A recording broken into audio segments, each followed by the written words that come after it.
আসসালামু আলাইকুম। যে যেখানে আছেন অবস্থানের দিক দিয়া ভালো থাকুকা, সুস্থ থাকুকা। সবই তো অবগত আছেন দুনিয়ার পরিবেশ কত খারাপের দিকে যার। একে অন্যের লাগি দোয়া করাটাই এখন সবচেয়ে গুরুত্বপূর্ণ। তো আজকে আপনার লাগি ১ম এ দেখলা যে রেসিপিটা লইছি তার লাগি খালি জিরা দিলাম। আর মরিচ ৪-৫ টা মরিচরে ভাইঙ্গা এটা বাগারও দিছি। তারপরে চিংড়ি মাছ সম্পূর্ণ পিল অফ কইরা দিছি। স্ক্রিনটা দেইখ্যা খেয়াল করবা। কারণ এখানে খুব হাই ফ্লেমে কিন্তু রাখছি। হাই ফ্লেমে আমি সবকিছু করবো। কারণ চিংড়ি থেকে আমি চাইলাম পানিটা দ্রুত যেন টানে। হলুদ দেওয়ার পরেও দেখুক আমি ওয়েট করছি। হলুদটা কিন্তু হাই ফ্লেমের মধ্যে থেকে ফ্রাই হইছে, বিরান হইছে। এতে কালার খুব সুন্দর হয়। লবণ দিলাম।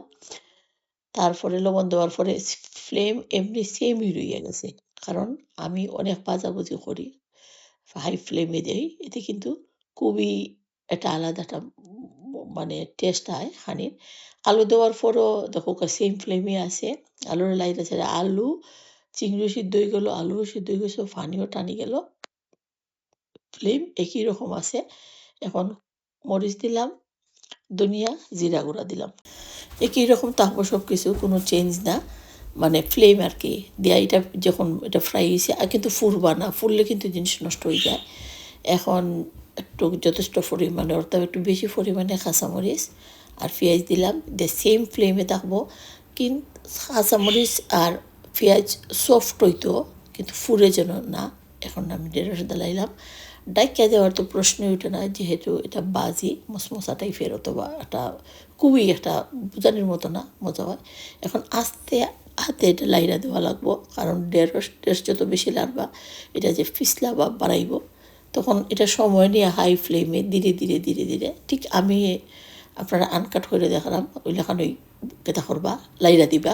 খান্দার থাকা লাগবো আর কি স্টিল লাইড়া দিবা। আস্তে আস্তে দেখবা চুলার গরমে চুলার আগুনে আর কড়াইয়ের গরমে অটো ধীরে ধীরে এটা সফট হয়ে যাব। সফট হওয়ার পরে তারপরে লবণ অ্যাড করবা। শেষের দিকে লবণ অ্যাড করলে কীটা হয়, এটা জোড়া থাকে, ফিসলা ভাবটা বাড়ায় না, কালারও সুন্দর থাকে। ধনিয়া পাতা দিলাম, লবণ দিলাম, দেওয়ার পরে একই রকম ফ্লেম আছে, আপনারা দোয়া দিকে বুঝতে পারা। এখন হালকাতে আবার লাইটা সাইডা এটাকে সুন্দর করে মিক্স করে নিব। তখন ওই দেখবা সুন্দর একটা গ্রান বাড়াইছে লাড়বা। আর প্রতিটা দেখো আলাদা আলাদা রয়েছে, এখানে কোনো ফিসলা ভাব হয়েছে না, কালারও সুন্দর হয়েছে। আলু ভাজির আলুর কালার আলাদা, চিংড়ি মাছের কালার আলাদা।